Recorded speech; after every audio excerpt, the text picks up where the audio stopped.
Je sais pas, on va dire qu'on est le groupe 5. Donc bonsoir. Donc en fait, on a travaillé dans un premier temps sur l'histoire des accès, hein, donc les flèches, où il nous a semblé important de travailler et d'avoir une action plus perméable sur la rue du Madrier, tout en étant cloisonné. C'est-à-dire qu'il nous semble important que ce lieu, le soir, soit fermé au public, mais qu'il y ait des accès très faciles. Donc là, on voit des flèches. Hein, où on a ici un parking et là-haut où il y a la DRIR aussi un parking, puisqu'on se dit que puisque ce lieu de la DRIR partira, les bureaux partiront, il est important que ce lieu soit réinvesti dans le cadre du champ de course par un musée, et plutôt un musée de peinture, des expositions temporaires, hein, je résume bien, avec donc un parking, parce que c'est un lieu, c'est un espace qui est déjà imperméable. Donc on ne va pas reperméabiliser un espace qui l'est déjà. On a fait un parking mais un accès aussi parce qu'on a des bus, très important. Hein, un accès, donc si on va vers le rond-point du champ de course, aussi parking et donc accès, et on va rentrer dans le cœur du champ de course. La meilleure proposition qui était faite de la soirée par l'ensemble des groupes, elle est ici sur la table. Très important.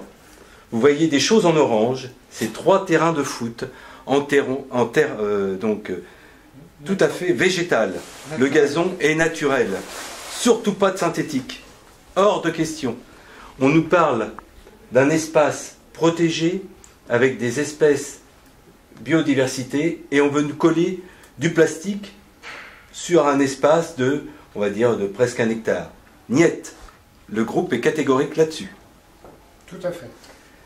Alors, on a fait par contre une diagonale entre la rue du Madrier et un angle de la rue de l'avenue du Canadien. Où en fait, donc, on a vraiment nos terrains de sport d'un côté. On les a mis ici parce qu'il nous semble important qu'on a déjà des installations électriques et il est important de les garder. On a le vestiaire, il nous semble important de le garder. Ce qui fait des économies, on va dire, importantes et structurelles.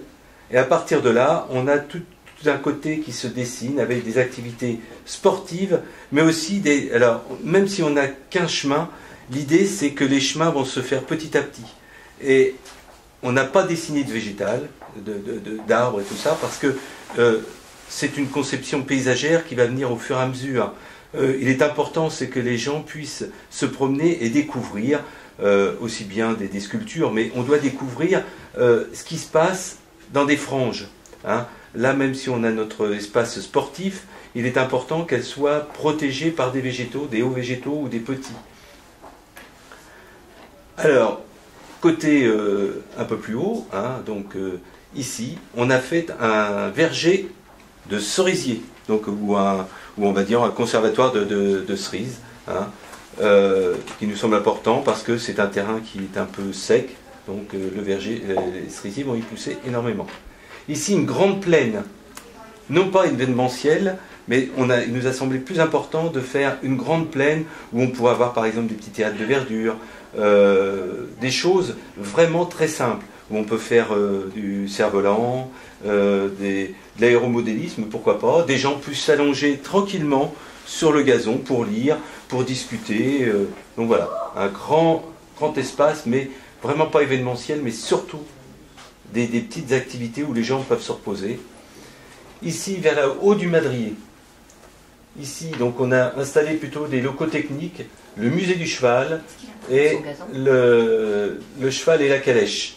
Parce qu'il nous semble important que dans tout cet espace, eh bien, on puisse travailler, et les gens qui vont y travailler utilisent plutôt le cheval de trait avec une calèche. Donc, une frange naturelle. Ici, des prairies, alors ici en haut, hein, toute la frange naturelle, c'est des prairies fleuries.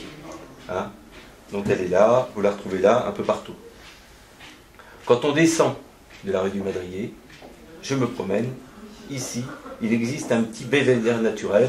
Donc l'idée, c'est de pouvoir réutiliser cette belvédère naturelle pour permettre de voir d'un peu plus haut toutes les activités qui s'y passent dans cet espace. Même si on a des végétaux, on peut découvrir des activités assez symboliques et sympathiques.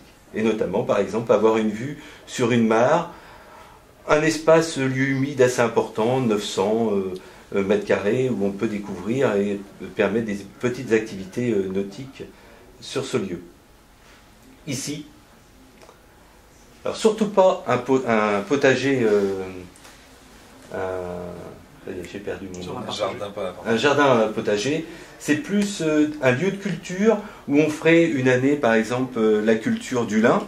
Et on va partir de la culture du lin donc avec les chevaux, donc du travail du cheval, et on va cultiver un hectare ou un espace, et on va partir faire toute la culture de lin, les gens vont pouvoir voir, et quand on va récolter le lin, donc on va faire tout le fanage et tout ça, et il y aura une activité à la fin où on fera justement le tissage du lin. L'année d'après, ça peut être le blé, ça peut être le maïs, ça peut être le tournesol, donc voilà. Un espace vraiment où on aurait une culture chaque année qui changerait et travailler avec le cheval de trait. Et des mots, donc important, on réduirait l'espace de course, même si elle est circulaire. En fait, l'idée c'est qu'on puisse courir dans tous les chemins. Ils ne sont pas dessinés, mais justement, on court où on veut, on fait du vélo, on fait... Voilà, les promenades se font au gré de ce qu'on a envie de découvrir.